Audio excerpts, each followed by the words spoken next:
Kupungua kwa wingi wa mbegu za kiume kwa mwanaume ama kuwa na mbegu chache kwa upande wa mwanaume ni changamoto ambayo huwa inahusiana na tabia kadhaa ambazo wanaume hao huwa wanakuwa nazo ama huwa wanazifanya. Huwa wanazifanya walio wengi au niseme wote hawa wanakuwa hawajui kama tabia hizo au vitu hivyo vinapelekea kuathiri ongezeko la mbegu kwa upande wao. Kuna tabia ambazo ukiwa nazo wewe mwanaume, hakika hakikisha kwamba mbegu zako zitaweza kupungua. Huwezi kuwa na mbegu za kutosha za kuweza kurutubisha yai ama kuweza kumpatia mwanamke ujauzito. Niko hapa kwa ajili ya kufahamisha tabia kuu 10 ambazo zinapelekea kupungua kwa wingi wa mbegu kwa upande wa mwanaume. Hivyo kama ni wewe unapambana kutafuta mtoto kwenye ndoa yako, au kama umeweza kugundulika kwamba una kiwango kidogo sana cha mbegu, hii video ni maalum kwa ajili yako. Itazame mwanzo mpaka mwisho ufahamu haya mambo kuu 10 ambayo huwa yanaathiri ama yanapunguza wingi wa mbegu kwako wewe mwanaume. Uko na Emmanuel Mpalie, nutrition specialist. Kuna mambo kuu 10 ambayo haya huwa hayaongezi mbegu kwa upande wa mwanaume, bali huwa inashusha kiwango cha uzalishwaji wa mbegu kwa upande wa mwanaume. Mambo hayo ambayo yanapelekea changamoto hiyo kwa wewe mwanaume, namba moja kabisa ni ulaji wa mirungi. Mirungi huwa inaathiri wingi wa mbegu kwa upande wa mwanaume, ama huwa unaathiri kuzalishwa kwa mbegu kwa upande wa mwanaume. Mirungi ni moja ya madawa ya kulevya ambayo wengi huwa wanatumia. Wanaoishi upande wa kaskazini, hasa habari za Arusha na Kilimanjaro na Tanga ambayo ni kaskazini mashariki huko, wanaweza kawa naelewa habari za mirungi kwa sababu ni wazalishaji wakubwa sana na wengi wanatumia pia. Lakini kufahamishe kabisa kwamba matumizi ya mirungi ni huwa yanaharibu ama yanapunguza wingi wa mbegu kwa upande wa mwanaume. Ukifuatilia mirungi hii, hata watumiaji walio wengi utakuta watu hawa na changamoto pia, hata upungufu wa nguvu za kiume. Unakuta hawana hamu kufanya tendo la ndoa, hata kuweza kushiriki tendo la ndoa kwa unakuwa ni mtihani, na ni kwa sababu tu kwamba mirungi mara nyingi huwa inashusha kiwango cha homoni za kiume, ni testosterone, inaloa kiwango cha hizi homoni. Unapokuwa unazo chache, huwa inaenda kuathiri uzalishaji. Ifahamike tu kwamba homoni hii ya kiume testosterone ndo man of the match, ndo homoni pekee ambayo inaratibu utengenezaji wa mbegu zako za kiume kwa upande wa kwenye kiwanda ambacho kinazalisha hizo mbegu za kiume kwenye korodani. Hivyo unapokuwa unazo chache, hakika hata uzalishaji mwenyewe utakuwa ni hafifu, utakuwa ni mdogo. Tena mbaya zaidi, unapokuwa umepunguza kiwango cha testosterone, ni kwamba huwa kinapunguza uzalishaji wa mbegu hizi, hata ubora wa mbegu nao huwa unapungua. Lakini chanzo chake kikubwa kabisa ni nini? Ni matumizi ya mirungi. Kwa hiyo ni kitu hiki ni kitu tabia namba moja ambayo inapunguza wingi wa mbegu kwa upande wa mwanaume. Kitu namba 2 hapa ambacho tukifahamu ni uvutaji wa sigara. Sigara huwa haiongezi mbegu, bali huwa inaathiri ubora mbegu na wingi wa mbegu kwa upande wa mwanaume. Na hii ni kwa sababu tu ya uwepo wa kitu kama Nikotini huwa inaenda kupelekea homoni za kiume zinapungua, kile kiwango chake kinapungua, kwa unakuwa na low testosterone, ambapo mwisho wa siku huwa inakuja kuathiri uzalishaji wa mbegu kwenye kiwanda chako ambacho kinazalisha mbegu hizo. Kwa hiyo hii ni tabia namba 2 ambayo huwa inaathiri wanaume walio wengi na kuwapelekea kuwa na mbegu chache.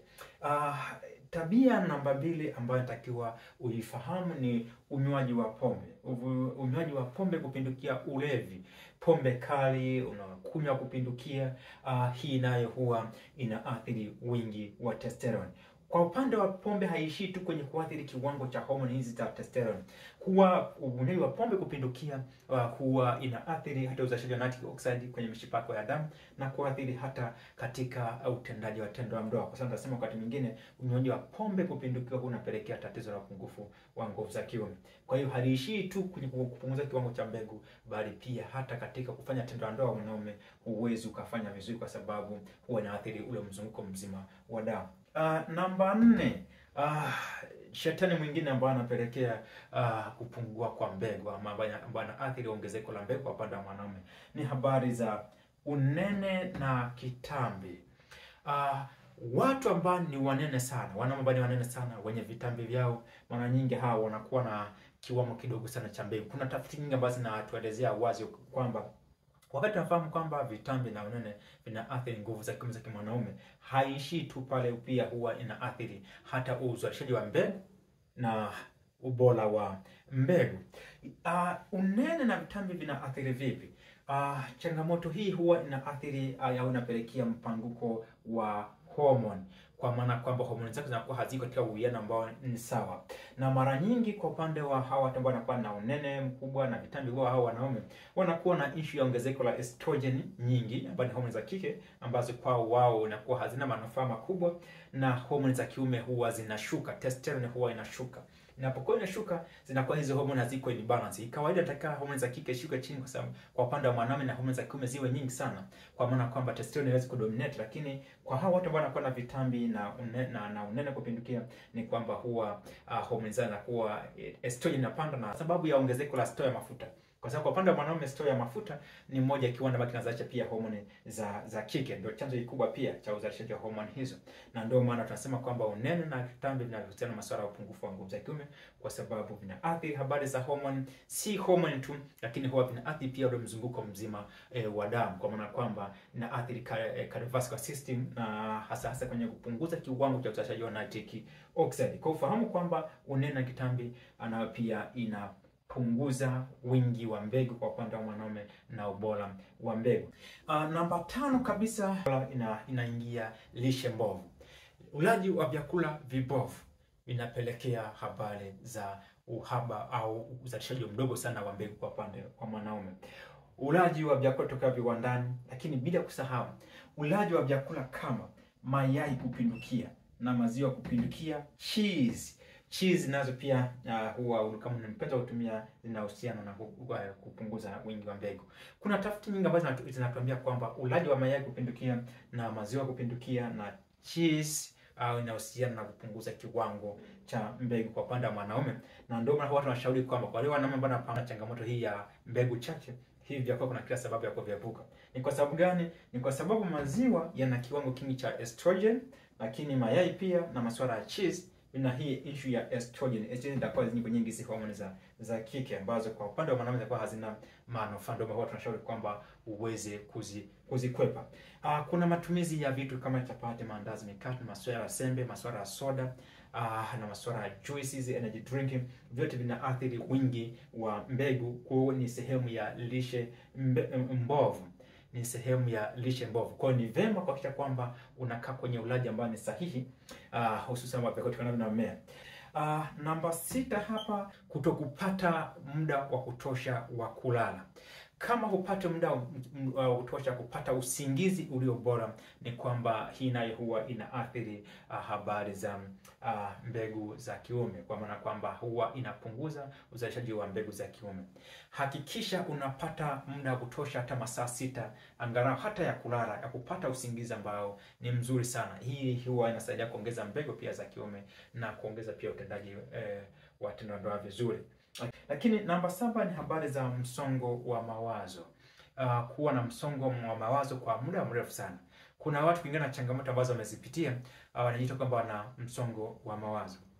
Hii inaathiri homoni, kwa sababu inapelekea mpanguko wa homoni, au kwa tafsiri nyingine kwamba msongo wa mawazo huwa unapunguza testosterone, inapunguza hizi homoni za kiume. Kwa hiyo ni kujitahidi kwamba ujitahidi kupunguza msongo wa mawazo kwa kufanya shughuli ambazo zinaweza kusaidia kujinasua na changamoto hiyo, au unaweza kuwa na wale psychologist waweze kusaidia namna kuweza kujitoa katika bimbi hiyo la msongo mawazo ulionao. Namba 8 kabisa ni habari za ongezeko la joto kwenye maeneo ya korodani. Hii nayo tabia hii au hii hali inaweza kupelekea mbegu kuwa chache. Na hii joto inaongezeka kwa sababu zipi? Hasa wale ambao wanapenda kutumia laptop wakiwa wameweka kwenye magoti yao, au unakuta umetulia umeweka kwa juu ya magoti yako laptop, ile nayo huwa inaongeza joto kwenye maeneo ya korodani, ambayo huwa ina inhibit au inaathiri uzalishaji wa mbegu. Kuna kukaa kwa muda mrefu sana, hususan kwa wale madereva ambao wanaendesha gari za masafa marefu, ama kukaa kwa muda mrefu sana kwenye gari. ile na huwa na create joto kubwa sana, ambayo nayo pia inaweza ikapelekea kupungua kwa uzalishaji wa mbegu kwa upande wa mwanaume. Lakini kuna wale pia ambao wanapenda kuendesha baiskeli kwa muda mrefu sana ukiwa umekaa. Kuna uwezekano ikakadhi pia wingi wa mbegu, na ndio maana kwa mfano kuna baadhi ya tafiti ambazo zinasema kwamba kulala, kwa mfano mtu amevaa nguo ambazo zimebana sana, ambazo zimetight sana, au kuvaa nguo ambazo zina tight sana kwa upande wa mwanaume, ni kwamba ili inataka athiri wingi wa mbegu kwa sababu ya kuongeza kiwango cha joto. Korodani inatakiwa ziwe huru, na ndio maana ukiangalia zenyewe ziko kwa nje na hazijawa kwa ndani, na ni kwa sababu kuja kucontrol kiwango cha joto. Kwa hii tabia nayo pia huwa inapunguza kiwango cha mbegu. Namba 9 ni habari za kufanya mazoezi kupindukia, mazoezi mazito sana, kunyanyua vyuma. Wale wanafanya marathon, unakimbia umbali mrefu sana, ile nayo huwa inaathiri habari za uzalishaji wa mbegu. Tunashauri mazoezi watu wafanye, na mazoezi ni muhimu sana katika hasa kuongeza kiwango cha homoni cha testosterone, lakini si kila mazoezi yote yanaweza yakawa na manufaa. Hasa mazoezi haya kunyanyua vyuma huweza kupost kutengeneza six pack, yale nyingi huwa sio mazuri sana katika kuongeza kiwango cha testosterone. Halafu kuna kukimbia umbali mrefu sana, marathon, inaweza ikaathiri wingi wa mbegu pia. Kiufupi, kufanya mazoezi makubwa sana, mazito sana, huwa inaathiri kiwango cha mbegu. Fanya mazoezi ya kawaida, tembea kwa miguu. Hata ukifanya jogging, unaweza kufanya jogging ya kawaida. Kama ukisema ukimbie, basi usiweze kimbia tu kikawaida, kwa maana kwamba too much nayo huwa ni hatari sana kwa upande wa mazoezi. Mwisho kabisa ambayo nitakiwa ukifahamu ni kutumia vyakula ambavyo vina pesticide, hizi sumu ambazo wakati mwingine watu wanapulizia kwenye mboga ambazo tulikuwa tumelima, wale wakulima. Zile kama kwa mfano ukiweza kula vyakula ambavyo vina hizi sumu ambazo wanatumia kuua wadudu, basi nazo pia zile huwa zinaathiri ongezeko la mbegu, ama zinapunguza uzalishaji wa mbegu kwa upande wa mwanaume. Kwa hiyo kuna kila sababu ya kuweza kuzingatia vyakula ambavyo havijapuliziwa dawa, au hata kama dawa wanasema kwamba wataalamu wenyewe wakiwa wanatuambia kwamba zile dawa zinakuwa na muda wake kuweza kuisha nguvu. Ni bahati mbaya kwa kulingana na swala na changamoto ya kifedha, na changamoto amepulizia leo, kesho ameweza kuvuna mazao yake na kuleta sokoni. Ni kitu ambacho ni challenge tulionayo, lakini fahamu kwamba zile sumu nazo pia, hizi pesticides nazo pia huwa zinaweza kupunguza wingi wa mbegu. Kiufupi, hizi ni tabia ama vitu 10 ambavyo huwa vinapelekea kupunguza wingi wa mbegu kwa mwanaume, ama ambavyo vinaathiri uzalishaji wa mbegu kwa upande wa mwanaume. Kwa kama ukafahamu, basi nimekufahamisha. Nikushukuru tu kwa kuitazama video hii. Kama utakuwa umependezwa na content ya video hii, basi nikusihi tu uende ku like na kushare kwa watu wengine, watu waweze kufahamu hivi, tuokoe kizazi, ili tuweze kutekeleza agenda ya Mungu ya kuweza kuijaza dunia. Ulikuwa na Emmanuel Mpalie, nutrition specialist. Nikutakia wakati mwema. Kwa heri.